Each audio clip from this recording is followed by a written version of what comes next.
नमस्कार, बात तो चुभे की देख रहे हैं आप। मैं हूं आपके साथ पूजा। आज लेकर आई हूं वक्फ कानून से जुड़ी वो बात जो विपक्षी पार्टियों को बड़ा चुभेगी, मोदी विरोधियों के दिल पर लगेगी, क्योंकि वक्फ कानून को लेकर मोदी अमित शाह जबरदस्त एक्शन में है। देश में अब तुष्टीकरण की राजनीति की उल्टी गिनती शुरू हो चुकी है।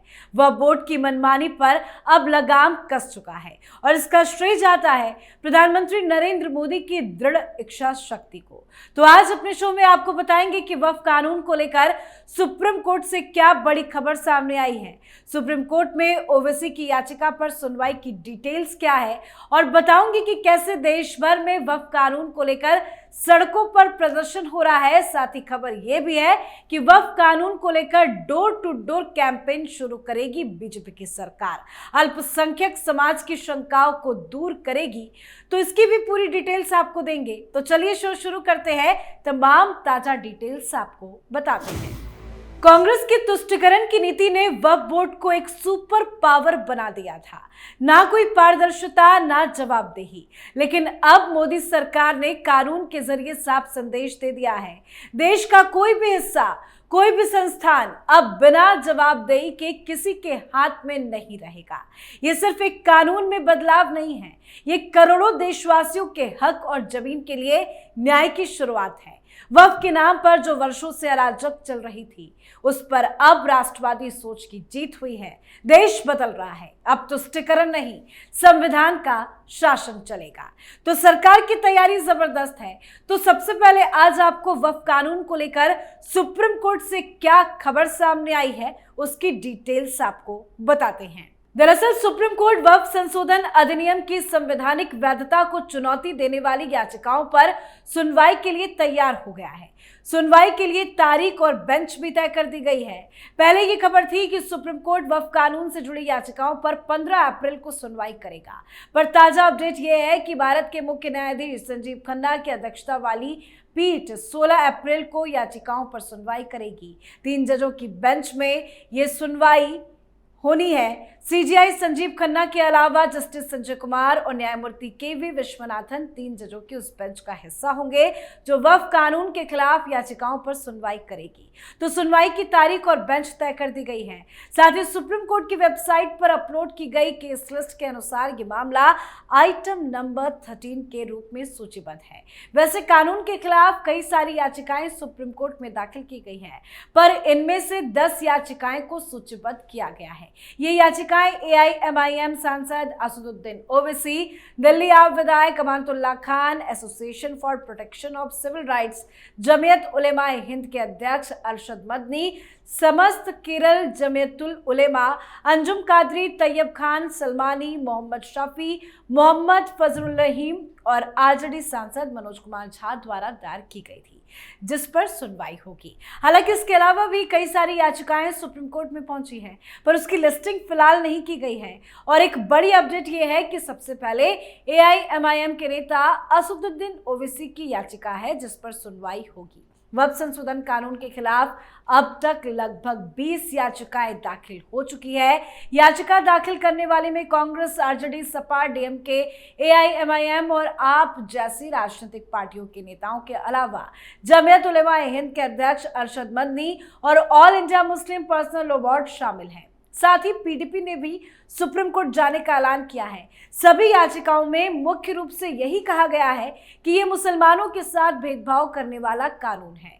वक्फ एक धार्मिक संस्था है, उसके कामकाज में सरकारी दखल गलत है। तो अब देखना दिलचस्प होगा कि सुप्रीम कोर्ट क्या फैसला लेता है। पर सुप्रीम कोर्ट में मोदी सरकार ने भी एंट्री ले ली है। आपको मैंने पहले अपने शो में बताया था कि केंद्र सरकार ने भी सुप्रीम कोर्ट में कैबिनेट दाखिल की है। केंद्र ने किसी भी आदेश से पहले अपना पक्ष सुने जाने की मांग की है। चूंकि वक्फ संशोधन कानून का विरोध करने वाली याचिकाओं में कानून पर रोक लगाने की भी मांग की गई है। ऐसे में सरकार ने यह सुनिश्चित करने की कोशिश की है कि बिना उसका पक्ष सुने कोर्ट कोई एक तरफा आदेश ना दे। इसके अलावा कानून के समर्थन में भी कुछ याचिकाएं दाखिल की गई हैं। इन याचिकाओं में नए कानून को संविधान के हिसाब से सही और न्याय संगत बताया गया है। तो अब बिल को लेकर बीजेपी की क्या तैयारी है, इस पर एक अपडेट आपको देते हैं। दरअसल वक्फ संशोधन कानून को लेकर अल्पसंख्यक समाज की शंकाओं को दूर करने के लिए बीजेपी घर घर जाएगी। बीजेपी ने तय किया है कि न सिर्फ इस कानून के फायदे देश भर के मुसलमानों को बताए जाएंगे, बल्कि जो मुस्लिम नेता या संगठन वक्फ कानून के नाम पर मुसलमानों को बरगला रहे हैं, गुमराह कर रहे हैं, उनको उनके गढ़ में जाकर बीजेपी के कार्यकर्ता बेनकाब भी करेंगे। खासकर बीजेपी और एनडीए की तैयारी बिहार को लेकर है, क्योंकि इस कानून के पारित होने के बाद पहला चुनाव वही होगा। लिहाजा एनडीए के नेता बिहार में मुस्लिमों के बीच जाकर इस कानून की भ्रांतियों को दूर करेंगे। एनडीए नेताओं का कहना है कि मुस्लिम समाज को यह संदेश देना जरूरी है कि एनडीए उनके हितों के साथ है। वह बिल को सुप्रीम कोर्ट में चुनौती देने वाले कांग्रेस सांसद मोहम्मद जावेद के संसदीय क्षेत्र किशनगंज समेत देश के कोने कोने में बीजेपी के नेता जाएंगे और वक्फ कानून के फायदे और इसका विरोध करने वालों का छिपा हुआ एजेंडा बताएंगे। इसके लिए बीजेपी ने बाकायदा 4 सदस्यों की कमेटी बनाई है, जो इन कार्यक्रमों की पूरी रूपरेखा तय करेगी। इन कमेटी में बीजेपी के 2 महासचिव राधा मोहन दास अग्रवाल और दुष्यंत गौतम शामिल हैं। एक और जानकारी आपको दे दे, दुष्यंत गौतम बीजेपी अल्पसंख्यक मोर्चा के प्रभारी भी है। कमेटी के 2 अन्य सदस्य बीजेपी अल्पसंख्यक मोर्चा के अध्यक्ष जमाल सिद्दीकी और अनिल एंटनी हैं। लेकिन वक्फ बिल को लेकर बीजेपी के कार्यकर्ता और नेता पूरी तैयारी, तथ्य और कानून के अहम बिंदुओं के साथ जनता के बीच जाएंगे, ताकि अल्पसंख्यक समाज के चिंताओं और सवालों का जवाब दे सके। इसके लिए इसी हफ्ते से बीजेपी अपने नेताओं, सांसदों और मंत्रियों के एक समूह के लिए ट्रेनिंग और राष्ट्रीय कार्यशाला का आयोजन किया जाएगा। इस कार्यशाला में नेताओं को कानून की बारीकियां समेत कानून के पहले अल्पसंख्यक समाज के साथ हो रही नाइंसाफी को बताया जाएगा। फिर ये समूह राज्य में इस कानून को लेकर वर्कशॉप के माध्यम से बीजेपी के कार्यकर्ताओं की फौज तैयार करेंगे, जो अल्पसंख्यक समाज के बीच जाकर उनकी चिंताओं को दूर करेगा। तो बीजेपी की तैयारी पूरी है। बीजेपी सारी शंकाओं को दूर करने के लिए सड़कों पर भी उतरेगी। वैसे अगर देखा जाए तो ओवैसी साहब ही सबसे ज्यादा इस कानून को लेकर मुखर है, पर अब ओवैसी के लगातार विरोध को लेकर सबसे ज्यादा सवाल उन्हीं पर ही खड़े हो रहे हैं। ओवैसी को लेकर अब मुस्लिम्स ही विरोध जता रहे हैं।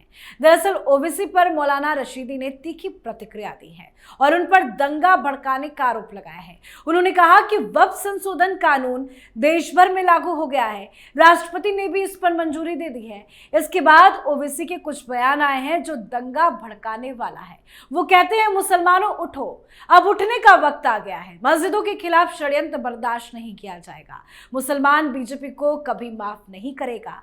असदुद्दीन ओवैसी के भड़काऊ बयान पर मौलाना रशीदी ने कहा कि वो मुस्लिम पर्सनल लॉ बोर्ड और मुस्लिम समाज के लोगों का इस्तेमाल कर रहे हैं। ओवैसी देश में दंगा करना चाहते हैं।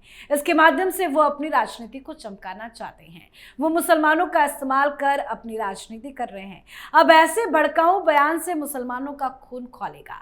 कुछ मुस्लिम खुद आगे आएंगे और कुछ को साथ लाएंगे। फिर देश में दंगा फसाद होगा, जैसे बंगाल में हुआ। इससे मुसलमानों को ही नुकसान होगा। इतना ही नहीं, मौलाना रशीदी ने देश भर के मुसलमानों से अपील करते हुए कहा कि असदुद्दीन ओवैसी यही चाहते हैं कि देश में दंगा हो।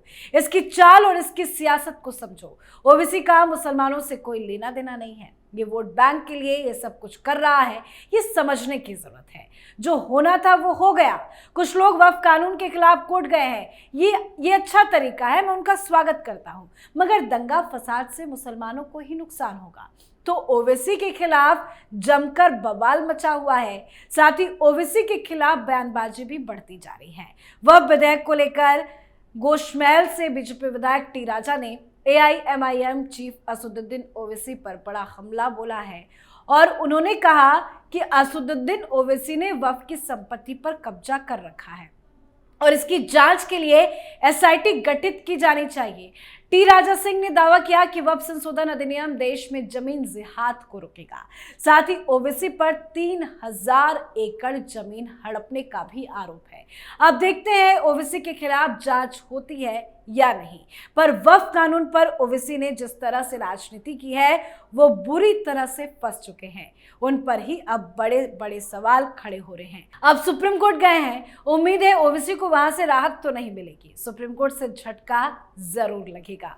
और सिर्फ ओवैसी को ही नहीं, जिन्होंने भी कानून के खिलाफ सुप्रीम कोर्ट का रुख किया है, हर किसी को मुंह की खानी पड़ेगी, क्योंकि सरकार झुकने वाली नहीं है। सरकार की तैयारी पूरी है। तो आपकी क्या कुछ राय है, कमेंट करके लिखिएगा। देखते रहिए कैपिटल टीवी। नमस्कार।